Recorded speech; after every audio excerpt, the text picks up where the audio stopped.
This was once one of the most powerful sites in England and one of the few remaining of the Knights Templar that's still standing in this country. Now, the Knights Templar were an order that were both feared and appreciated, but they became very, very wealthy. And that wealth ultimately led to their demise when a French king got hold of the idea that maybe he could bring them down. The Knights Templar, a brotherhood that rose out of the medieval world and then vanished. For nearly 2 centuries, their name carried power. They were known for their discipline, their silence, and their ferocity in battle. These were not ordinary soldiers. They were elite warrior monks, men who believed that to die in combat was to secure their place in heaven. Not just knights, not just monks, but something in between. Out here in rural Lincolnshire, it's hard to imagine what this place once was, because at their peak, the Templar Order had spread across Christendom, with thousands of properties, strongholds, and a network so vast it allowed them to move wealth, power, and influence across Europe and the Holy Land. Some would say they would become too powerful. And stories like this don't unfold without consequence. They lead to suspicion, to conflict, and eventually to something far darker. Accusations began to surface, whispers and secrets of a brotherhood that perhaps wasn't quite what it seemed. And after events in France, those consequences reached even here, to this place where one of the most important Templars in England was taken, removed from this site and never seen here again. But that's not where the story ends, because places like this don't just hold history, they hold stories. Stories of unexplained encounters, of strange feelings, and of figures that have been seen here long after the Templars were gone. In this episode, we'll explore the rise and fall of the Knights Templar, the power they built, the forces that brought them down, and the ghostly stories that now surround this site. Because this isn't just an old ruin, it's the remains of something the world was never quite able to forget.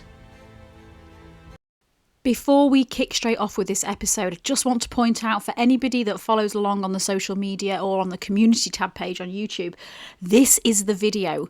This is the one where I spotted something on the audio that I couldn't quite explain. And there was only myself and my son filming at the time. We were the only ones in the building. I've tried to rule out every single rational explanation, and I'm now left with, I just can't explain what it is. So I'd love it if you stick around and find out, see what you think about it. But first of all, I think it's important that we run through a little bit of the history of the site, because that might help explain why some people have had some ghostly sightings, have had some paranormal experiences, and maybe what we heard on the audio that I'm about to play you, maybe that was paranormal, I don't know. However, if you want to stick around, I'll save that section for the ghost story section a little bit later on in this video. But first, the history. And I just want to know what you guys think too. Hello friends, and welcome back to the channel. If you're new here, I'm Claire. This is the Wanderlust Way. On this channel, we like to collect miles and collect stories at the same time. And today we are around 10 miles from Lincoln at a site known as Temple Bruer. Now, this was a site of the Knights Templar, a really powerful wealthy site in its time. And from this site, one of the Templars, one of the most important ones, was taken from here to the Tower of London, where he would never come out alive.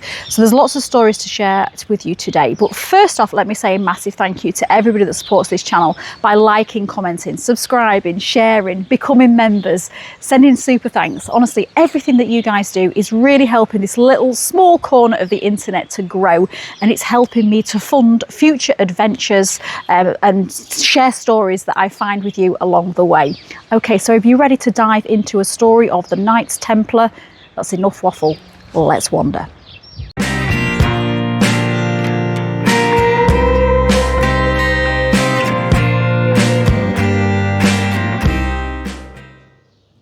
So who were the Knights Templar? Because there are lots of stories associated with them, because they weren't just knights and they weren't just monks. There was so much more to them than that. They came about after the First Crusades, and they were protecting people who were pilgrimaging to the Holy Land.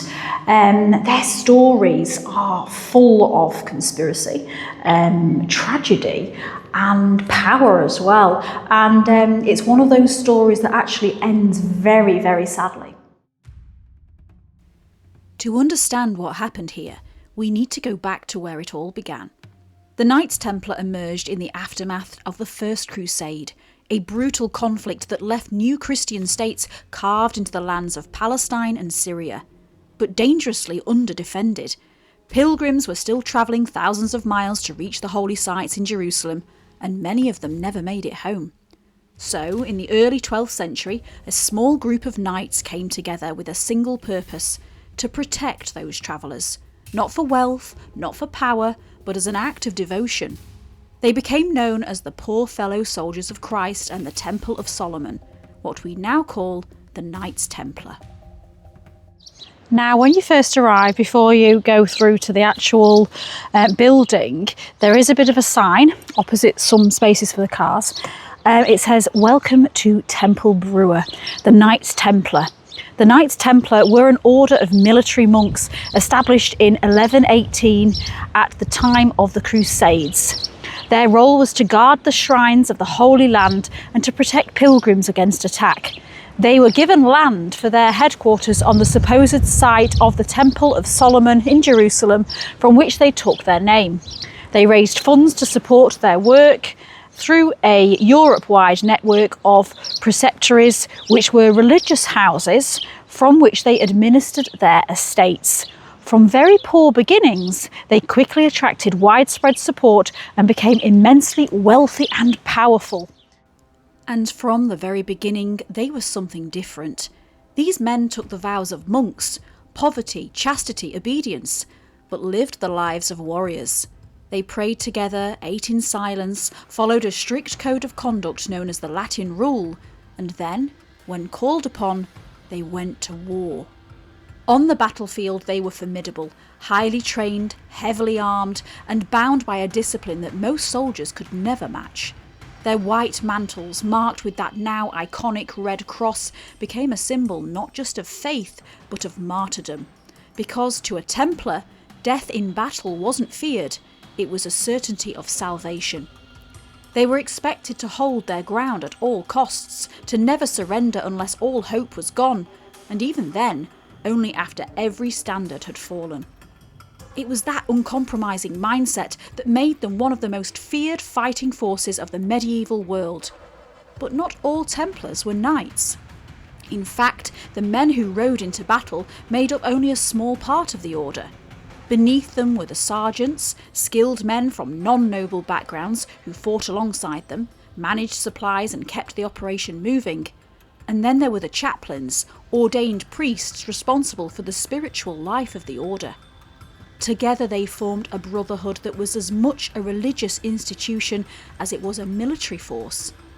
At its height, the order is believed to have numbered somewhere between 15 and 20,000 men, spread across a vast network of sites just like this, stretching from the Holy Land right across Europe. And yet, despite their growing presence, despite their reputation, the idea behind them remained, at least in principle, unchanged. They were there to protect, to serve, and to fight in the name of something greater than themselves. So Temple Bruer wasn't just another Knights Templar site, it was one of the most important ones in England, the second wealthiest after London, and yet here it sat on a very quiet span of open countryside in Lincolnshire. What stood here wasn't just a building, it was a preceptory, a regional headquarters of the Knights Templar. A place where the order organised its land, its men and its resources, all under the authority of a single figure known as the Preceptor, who answered only to the Grand Master of the order. Temple Bruer was founded sometime between 1150 and 1160, during the reign of Henry II, and it quickly became one of the most important Templar sites in the country. Its position here wasn't accidental. This was the Lincoln Heath, Open, elevated land, once covered in heather, remote enough to offer privacy, but well connected enough to control movement, trade and agriculture across the region. And that's really what places like this were built for. Yes, there was a religious purpose, prayer, discipline, devotion, but a preceptory was also a working estate. This was a place of administration, of farming, of storage, a place where wealth was managed, land was controlled, and the wider network of the Templar order was kept running. At its height, this site controlled thousands of acres of land. There would have been fields worked by local labourers, outbuildings, workshops, accommodation for the brethren, and at its centre the church, the spiritual heart of everything. And yet, what we see today is only a fragment of that world. Now there is a computer generated image of what this would have looked like. So it says reconstruction of Temple Bruer Preceptory in the 14th century after the addition of the side chapel between the south tower and the nave. So cameraman, if you wouldn't mind panning up so we can see the difference. So the tower in front of you is a rare survival of the standing remains of a Knights Templar preceptory. The preceptory was established in the 12th century on land given by William, Lord of Ashby de Launde.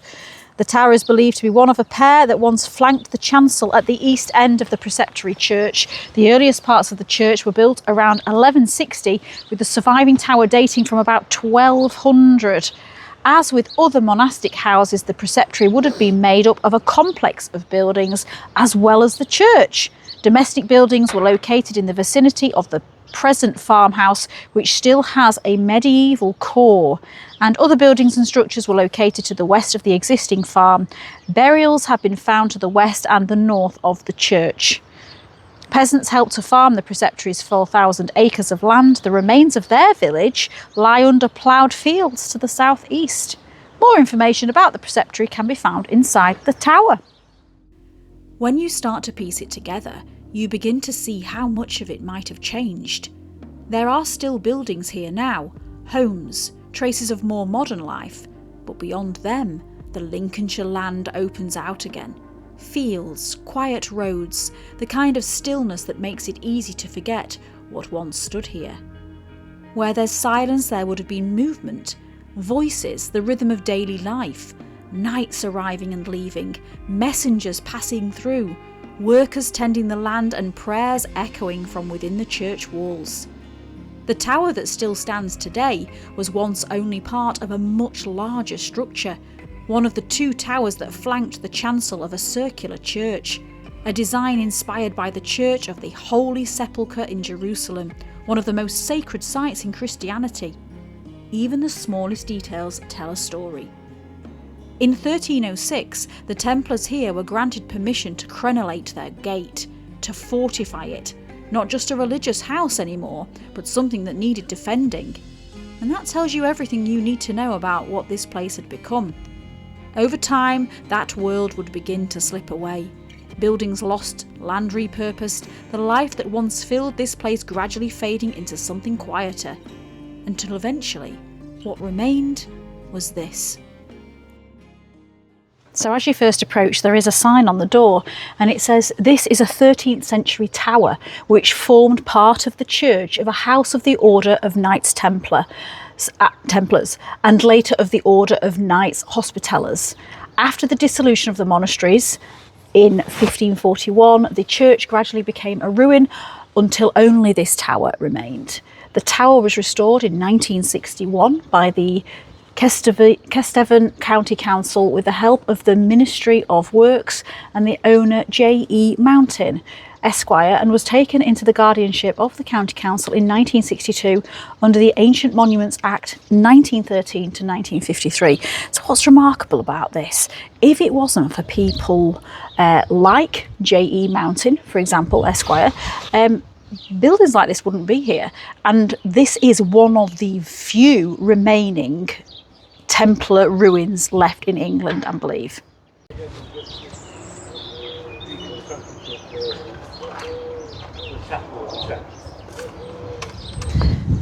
So So eventually the Knights Templar were actually very, very wealthy, one of the wealthiest orders in Christendom. But they didn't start off that way. They started off very, very poor, and their logo at the time when they first came out was actually, or image, was a horse with 2 soldiers on. Now that was to obviously represent that they couldn't afford a horse per a knight.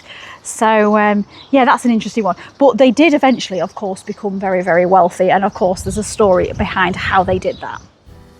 Their change in wealth happened faster than you might expect, because while the knights themselves lived under vows of poverty, the order as a whole was becoming something entirely different. What started as a small group of men protecting pilgrims quickly grew into a network that stretched across Europe and the Holy Land. Not just a military force, but an organisation, structured, connected, and incredibly efficient. In fact, the vast majority of Templars weren't knights at all. Around 90% of the order were non-combatant members, men who managed the land, the finances, trade and logistics, and it was through them that the real power of the Templars began to take shape. They developed systems that at the time were almost unheard of. Pilgrims travelling to Jerusalem could deposit their valuables at a Templar house in Europe, receive a written record of its value, and then reclaim it safely at their destination. No need to carry gold across dangerous territory, no risk of theft. In simple terms, they created one of the earliest forms of banking, a system of trust built on their reputation. And as that trust grew, so did their influence. Nobles would hand over land, wealth, even entire estates to be managed by the order while they were away at war. Donations flowed in from across Christendom, and with the backing of powerful figures like Bernard of Clairvaux, the Templars weren't just accepted, they were endorsed, protected, favoured. They were granted privileges that very few could challenge. They could travel freely across borders, were exempt from many taxes, and answered not to kings, but directly to the Pope. Which meant in reality, they answered to almost no one at all. At their height, their network included hundreds of sites like this, thousands of properties, and vast stretches of land under their control. At one point, they even held the island of Cyprus.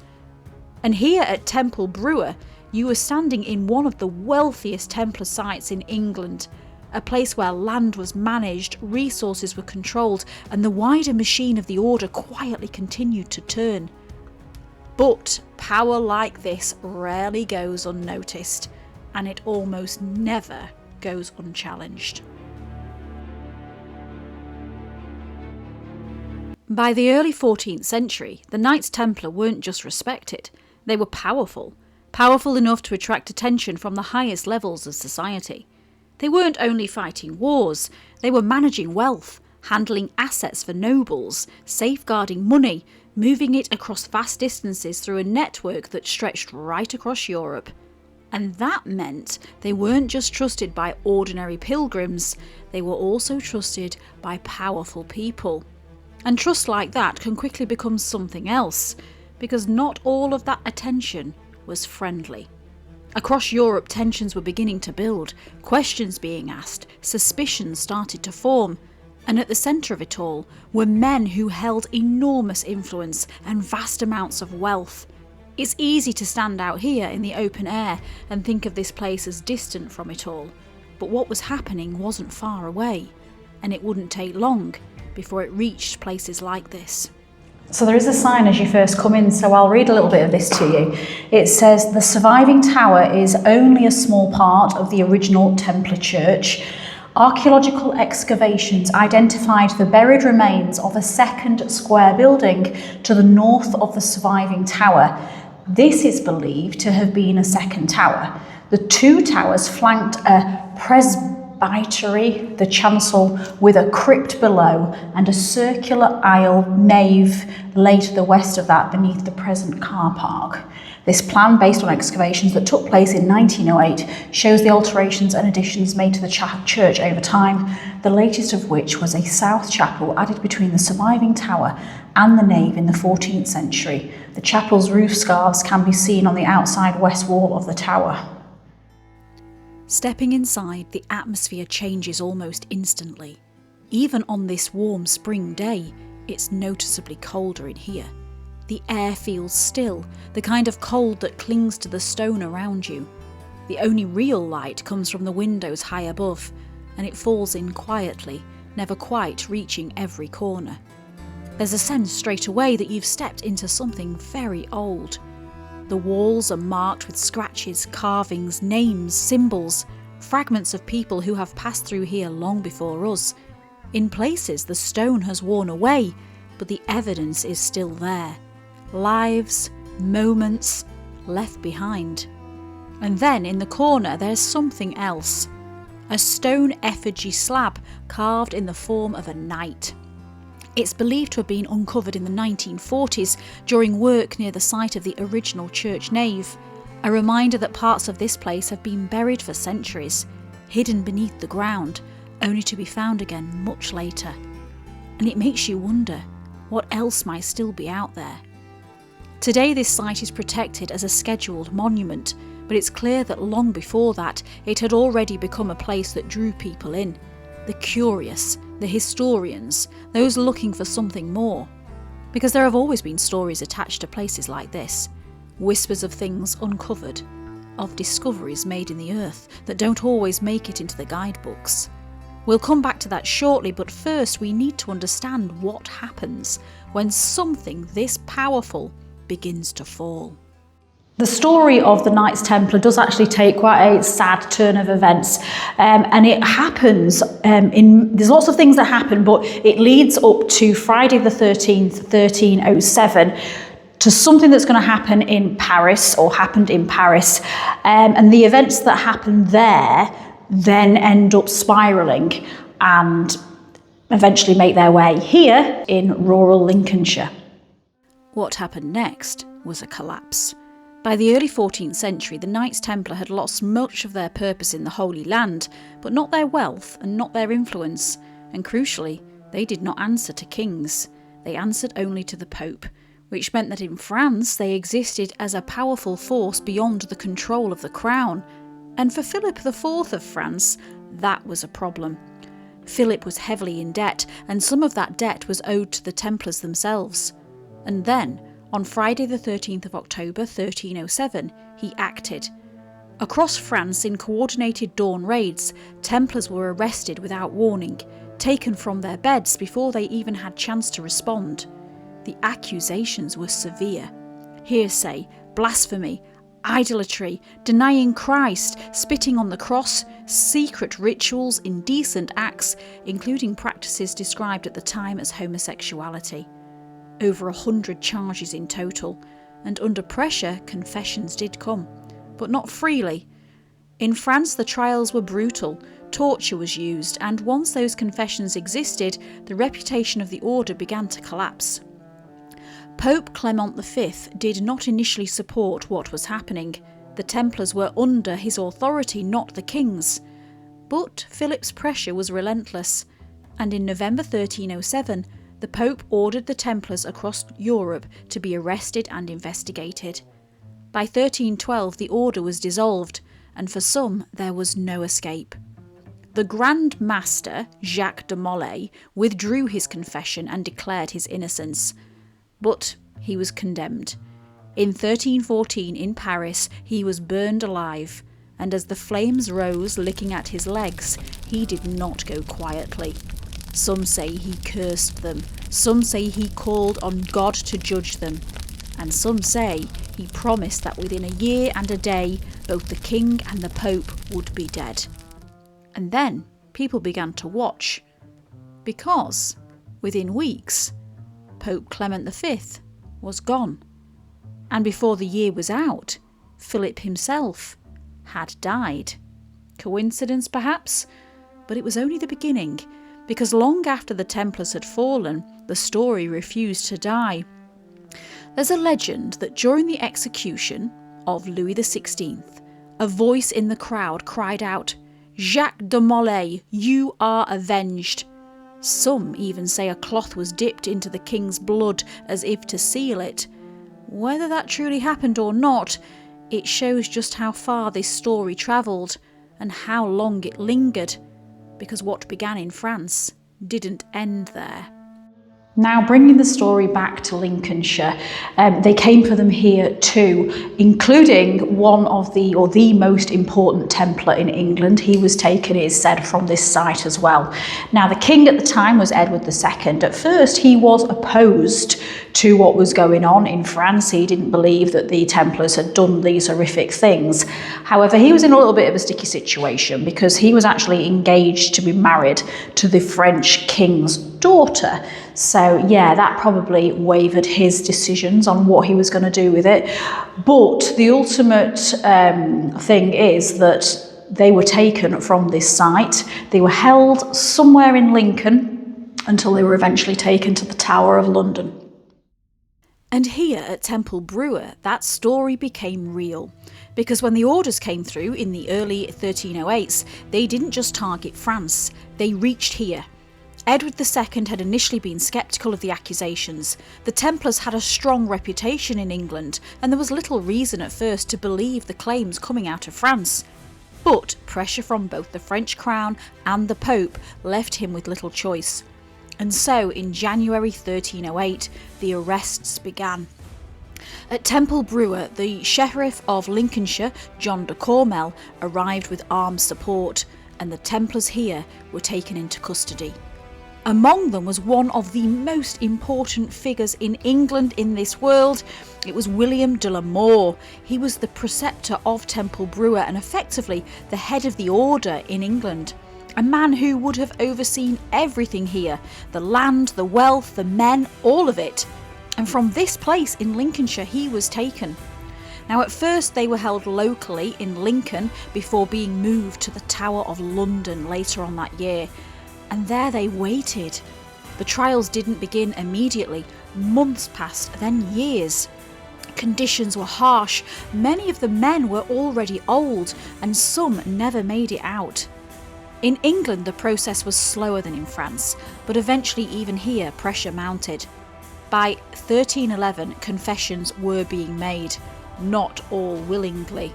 Some of the elderly Templars were so weak they couldn't even stand, brought before officials and, in their final days, admitting to charges they had once denied, renouncing everything they had been part of. But not all of them broke. William de la Mor refused to confess. Even as the order around him collapsed, even as others gave in, he held his ground, and he remained imprisoned in the Tower of London until his death in December 1312. He never left. And with him, the Knights Templar in England, as a powerful order, were finished. Because if the story ended there, then this place would just be another ruin, but it's not, because once the Templars were accused of devil worship, for example, that story stuck. And when you come up here, it's interesting because there's lots of graffiti marks. Now, some of this is obviously modern day people jumping onto the bandwagon, but we've got lots of old things. I mean, we've got Annie Glacier, 1872. But I've also heard, and I've not found any yet, but I've also heard that there are some witch marks in here somewhere, which meant that people were still in fear of the superstitious nature behind the Templars. When you start to look closer at the walls here, you realise this isn't just random scratching. Some of these marks are centuries old. Mason's marks, simple symbols left behind by the men who built this place, each one a kind of signature, a way of identifying their work and ultimately getting paid. But layered over the top of those are something else. Protective symbols. Marks that weren't about building, but about fear. Daisy wheels carved into the stone, endless looping patterns believed to trap evil, to confuse it, to stop it from taking hold. Pentangles, interlocking shapes, symbols that, depending on who you ask, could represent protection or something far more sinister. And then those repeated lines, the overlapping V's and M's, scratched again and again into the surface. Not always decoration, not always art, but something deliberate. Because by the time these were carved, the story of the Knights Templar had already changed. These men, once seen as holy warriors, had been accused of all sorts of terrible acts, devil worship, of things that would have terrified people living in the medieval world and even in the worlds after that. And whether those accusations were true or not, the fear of them was. So people came here into this space and they left their marks. Not to remember the Templars, but to protect themselves from them. And then the stories grew. In 1833, an excavation here uncovered what was described at the time as a horrible cavern. Vaulted chambers, skeletons, some said to show signs of violence, even one reportedly found seated, sealed within a niche in the wall. The kind of discovery that feeds a story, the kind that makes people stop and wonder what really happened here. But later excavations in 1908 told a different story. The so-called cavern was likely nothing more than a medieval oven. And many of the more dramatic claims simply didn't hold up under closer inspection. But by then it didn't really matter, because once a place like this gains a reputation, it does stick. And here inside these walls you can still see the evidence of that fear, scratched into the stone, layer by layer, generation after generation. Now, of course, as we've come to realise on this channel, is that the more historic a place becomes, the more stories that are attached to it, the more we find that there are reports of supernatural things as well. And yes, there are ghost stories linked to this place.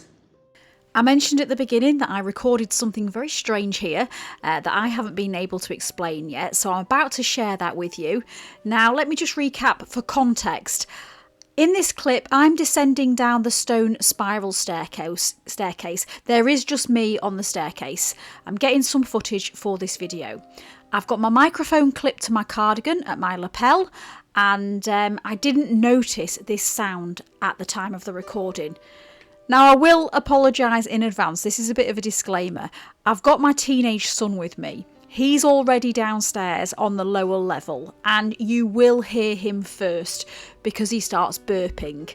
Aren't teenage boys absolutely delightful? But as gross as that is, I have left it in because it gives you a clear comparison between someone on the floor below and where I'm standing on the stairs.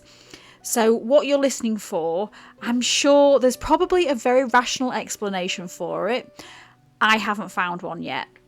To me, it sounds like something dragging. I can't quite put my finger on it.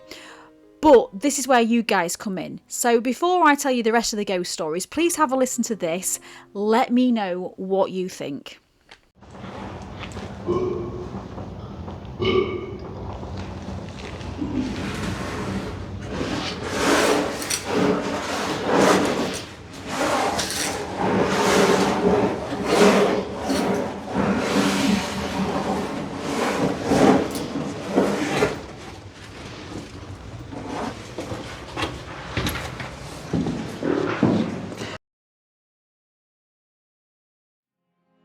Now, on its own, that might not mean anything, but there are a lot of stories connected to this place. There have been reports over the years of figures seen around Temple Bruer, particularly along the surrounding country lanes, often described as men in robes or armour, believed by some to be linked to the Knights Templar. Now, inside the tower itself, there have also been claims of paranormal activity. According to the Haunted History of Lincolnshire blog, one account references an appearance on This Morning, which is a British morning TV show if you're watching from overseas. Now, on this show, medium Shirley Wallace claimed to sense 19 spirits within the building. That's 19 separate presences inside this one space. These people they're trapped. They were trapped in that tower. Well, they'd missed their connections. For one, So you have to put it in layman's language. It's all right. absolutely. Missed the connections, and through some traumatic event. Now, whether you believe that or not, it is a very specific claim, and it's not just limited to this site, to this tower, because the same blog also documents multiple reports of ghostly figures seen around Temple Bruer, again often described as knights or robed men, connected to the history of the order. And then, of course, there's the A15. So just minutes from here, and known for its own series of unexplained sightings.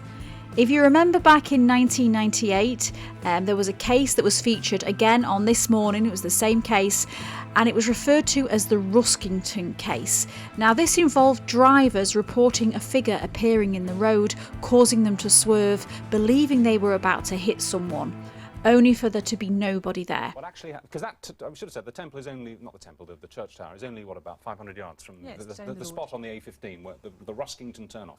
So we're going to go back there after the break and try and find out what exactly happened on the A15, what made it a really haunted spot.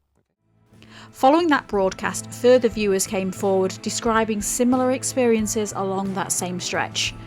In an article by Lincolnshire Live, paranormal investigator Thomas Warrington suggested there may be a connection between those sightings and the history of Temple Bruer itself. His theory is that the site was built along ley lines, which are supposed natural energy paths across the landscape, and that they could act as channels for paranormal activity, which he suggests might explain reports of ghostly nights or the sound of armour being heard in the area. Now, of course, there's no proof of that, but when you combine the history of this place, the accusations that followed, the men taken from here, and the stories that have continued for centuries, alongside something like the sound captured on the staircase, it does raise questions. So let's look at this rationally, because these were holy men. They were taken from this place. They were either held, imprisoned, and many of them would never return. And that's got to carry some kind of weight on history. Whether you believe in ghost stories or anything like that, that sort of volume of emotion, surely it lingers on a place.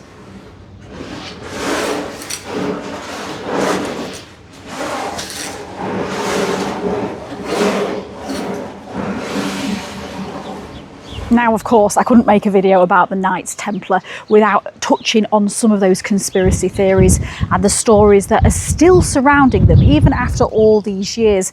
Now, sometimes they pop up even in movies and popular culture TV shows. So let's touch on that a little bit.